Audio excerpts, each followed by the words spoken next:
And then they did a Young Bucks fucking autobiography package on their backyard wrestling dreams to the top. Oh, joy. They did really bad stagey voiceover work. Apparently they cannot read copy about themselves with any feeling.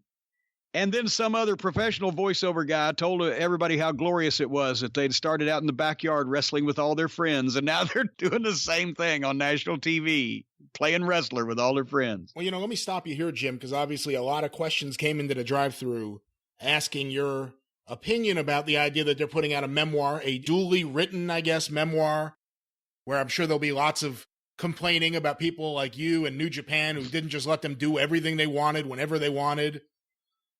Any thoughts about their upcoming memoir? I'll say the same thing as when Shitstain wrote one. I can't believe he wrote a book. I didn't know he'd ever read one.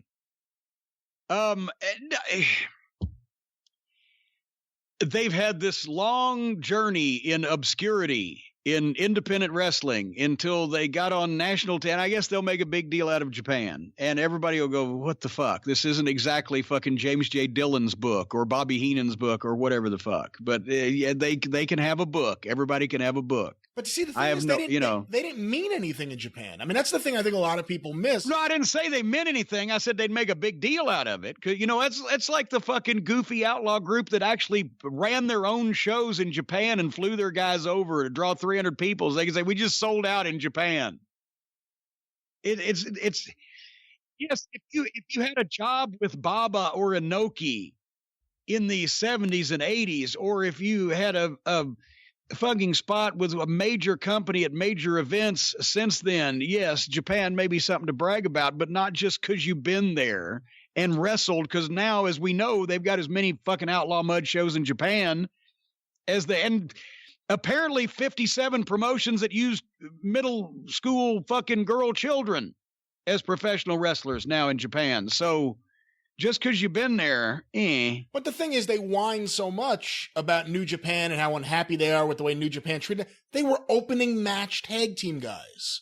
They weren't in the main events ever. Like that, I feel like unless you paid attention to it or talked to a Japanese reporter like I have, you may miss that point. They weren't Kenny Omega. Kenny Omega was a big star in New Japan. He was in the main events.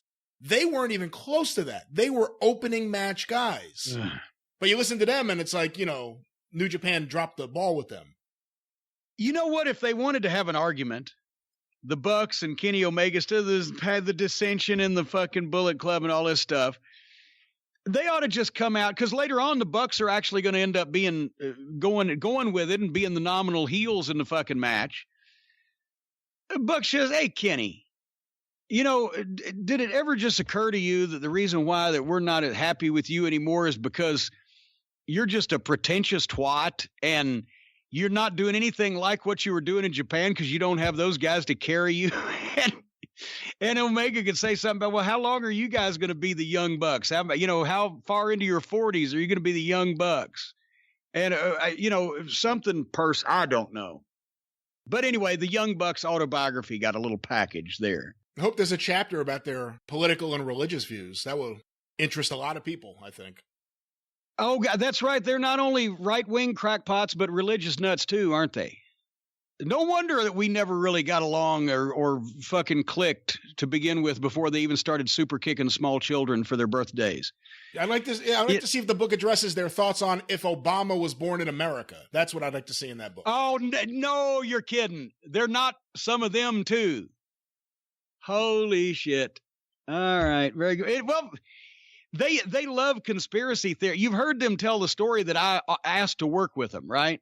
I heard the story when it actually happened from you, and then I've heard their version of it repeated over and over again, that you came over to them and begged them like, everyone believes it. We should do something together, which we should really do something. Everybody believes this.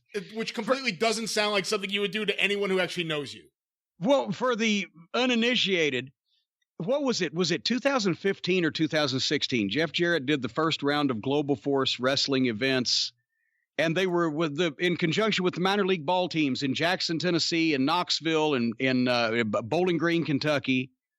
It was at one of those because he was using, guys that had been with TNA and guys that were available. he asked me to come to those because I could do not only the VIP meet and greet and qualify as a legend, and I was drivable, so he knew I'd do it, but also because he had radio guys and baseball guys in corners in matches, he knew I could help put those together. So, okay, so fine. The Young Bucks are on one of the shows. I think it was the standalone, may have been either in Bowling Green or in Jackson, Tennessee. Anyway, so I get the scoop. I'm wandering around with the format. We've done the autographs. Now I'm going to go find the fucking guys from the radio station. And I walk in the locker room, and I've mentioned this before, and this was where I saw it badly. There's 12 guys in the locker room, and it's one of those big minor league baseball locker rooms. So, there's plenty of room, and there's tons of couches, and there's the little cubby holes you sit in as the lockers and everything. And every single wrestler in this locker room is either sitting on a couch or laying on the floor with their head on their bag, looking at their fucking phones. Nobody is saying a word. These are the most boring guys. Used to be showing naked pictures of rats and fucking telling stories and fucking goddamn assing off and setting fire to each other's shit, whatever. They're noodling on their fucking phones. Nobody's saying a word. Well, I'm walking through, and there's the Bucks sitting there on the couch. Well, I don't want to be a complete prick because there's been heat to that point because this is after they super kicked the fucking grade school kid for his birthday. So as I'm walking through, I said, "Hey, Bucks," I said, "how you doing? We got the only angle of wrestling people believe." And I walked right out the other side.